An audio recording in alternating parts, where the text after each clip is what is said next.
Shalom. I'm on a work break here, and I felt the need to get this message out to believers to help encourage. So, taking each moment as it comes with faith.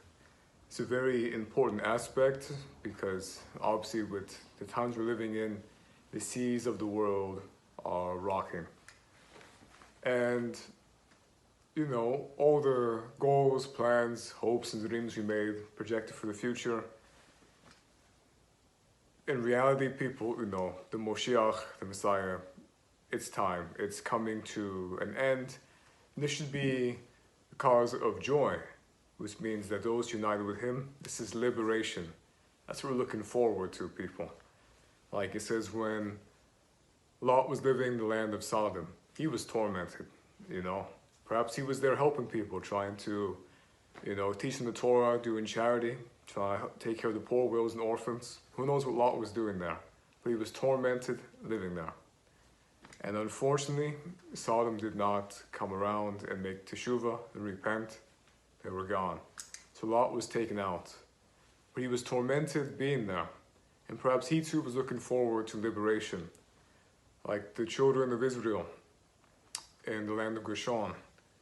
They were there waiting out for liberation. They saw all these signs and wonders happening around them. Chaos, economies falling, pestilence, disease.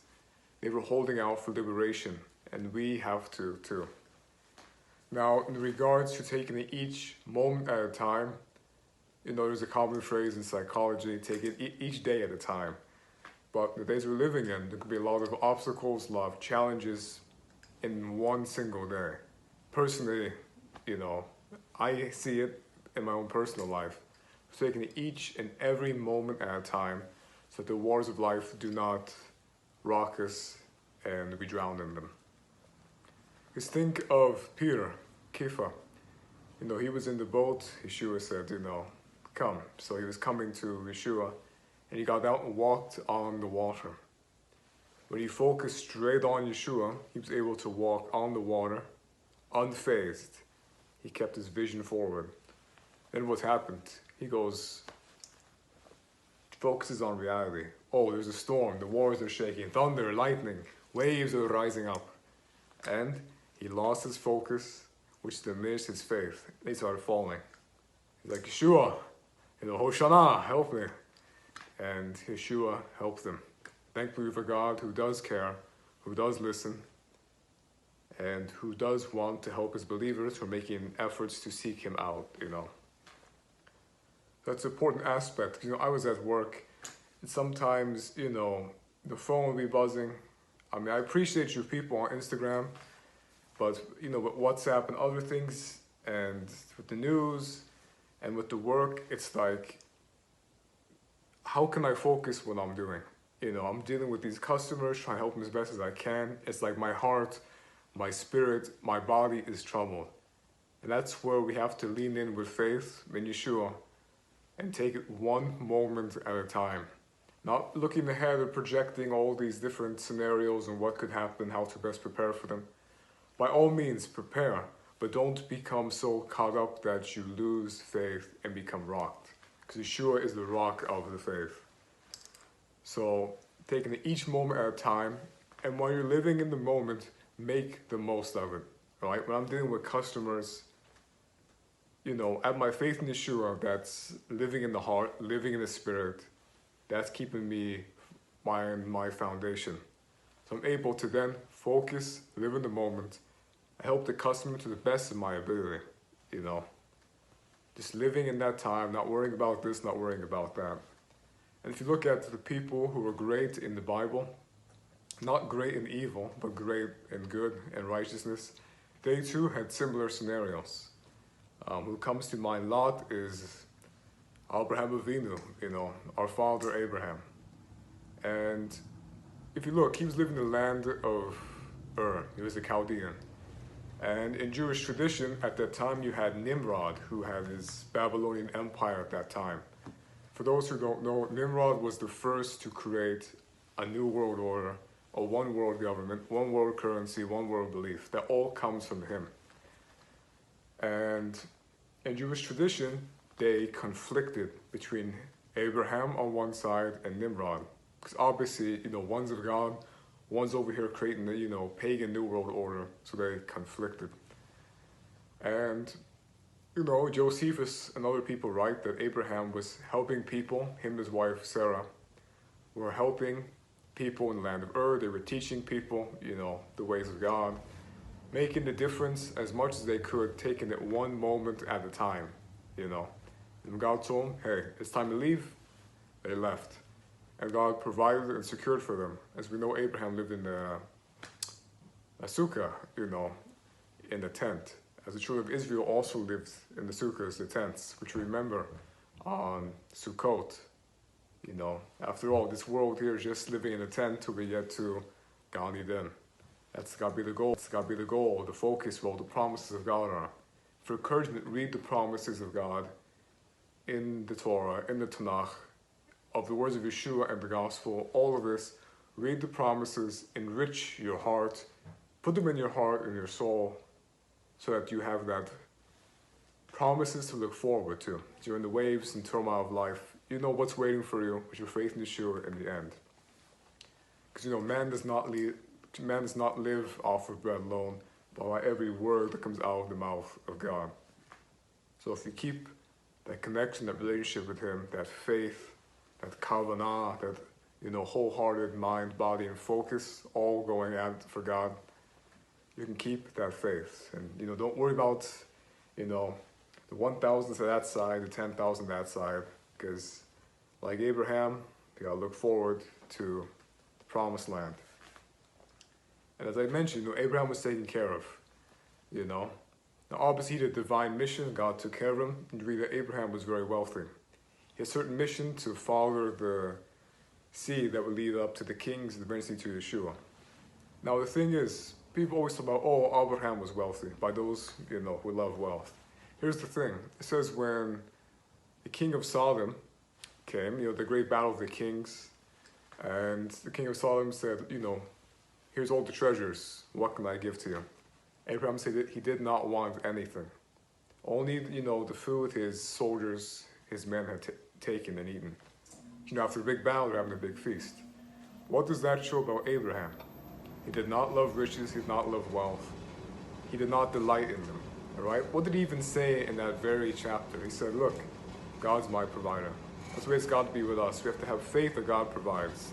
I'm not saying God's going to make all of you and everyone who believes in Him rich to survive things, but whatever you need, you have to trust and believe that God does exist.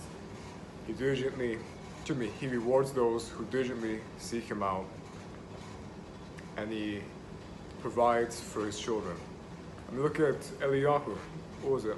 Elisha. Didn't the ravens come up and feed him twice a day?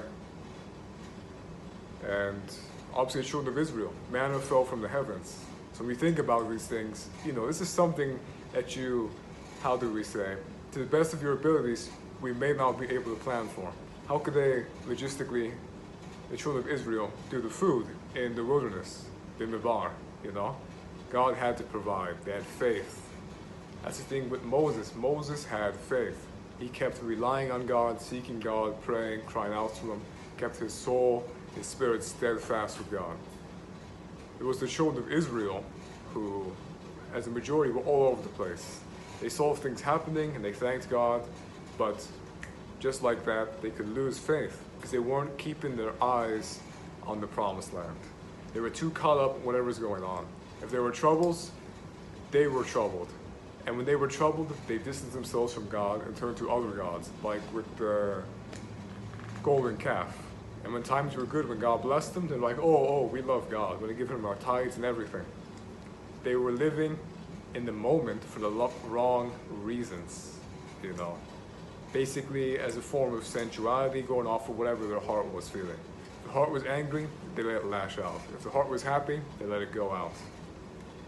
Instead of, having your mind, body, soul, and spirit aligned with the word and spirit of God leading, As we know, Yeshua went into the temple, He was angry, He put things in order. But there's a time and place for everything under heaven. And obviously the Spirit with wisdom, the Ruach HaKodesh, you have that wisdom to know when, how, and how much.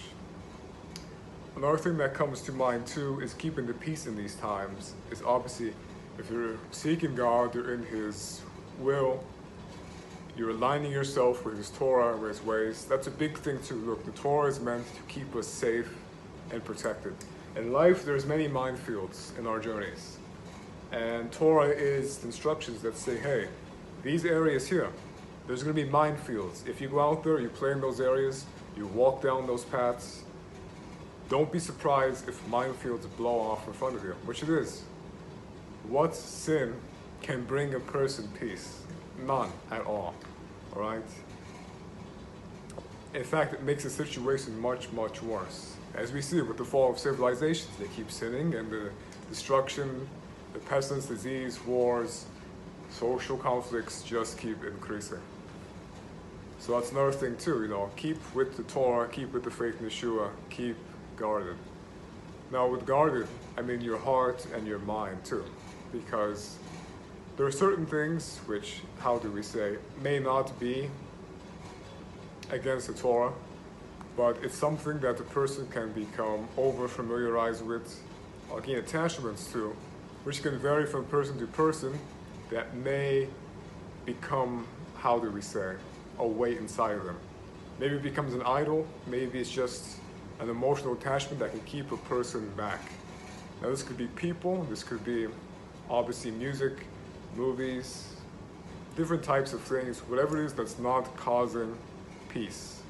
If it's causing disruption, is this something you really want? Is this disrupting your peace, taking you away from Yeshua and His goodness and His promises? Then it's going to have to go. Pardon, I had a pause. So yeah, it could be music, movies, those types of things. If they trigger your emotions in negative ways and cause, whether it be mood swings, depression, hyper-emotionalism, these types of things, if you're in a flood, you're drowning, trying to swim to the top, and you got these weights to you, you gotta cut those weights to move forward, to get to the surface, to get to that light, so you can live and not get dragged down by them and drown. Think of Lot's wife. That was a speech, Yeshua was giving a speech and he said that. Remember Lot's wife, all right? She was leaving Sodom. As she was leaving Sodom, she looked back. She remembered, she had nostalgia, emotions, all the things of Sodom. Maybe it was the art, maybe it was the culture, maybe there were songs that she remembered that from that place, movies, memories, all these different types of things. They were in her heart. Now Lot, he may have enjoyed things, maybe in art or culture that were pure.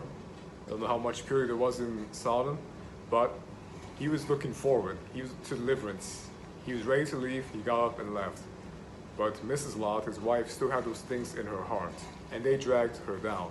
Like the water swimming, those were weights and they dragged her down. And she looked back, and that killed her right then and there. Remember Lot's wife, all right? So obviously those can be things that can differ from person to person. If it's not against the Torah, but if it's causing you emotional issues and problems, remember Lot's wife. You don't want to be dragged back. So, hope that does give you guys some peace and encouragement, especially during these times. Take it one moment at a time, keep the faith, keep looking forward to deliverance, and, making the best of the moments, making the best of whatever comes, remembering the faith in Yeshua, seeing what mitzvot, goodness you can do, no matter what situations, people you're with. Look for the good to advance the kingdom of heaven, to do good works, so our God ultimately may be glorified. Baruch Hashem, Kadosh Baruch Hu, and take it from moment to moment. Keep the faith, keep the Torah, keep your heart guarded, your mind guarded, and keep them meditating on the things of God, And meditation, nowadays we have such globalism of ideas and religions. Most people think it's Middle Eastern, they make their finger signs and they sit in a certain way and they hum and stuff like that. Look, that's how they meditate over there in Eastern paganism, all right? But we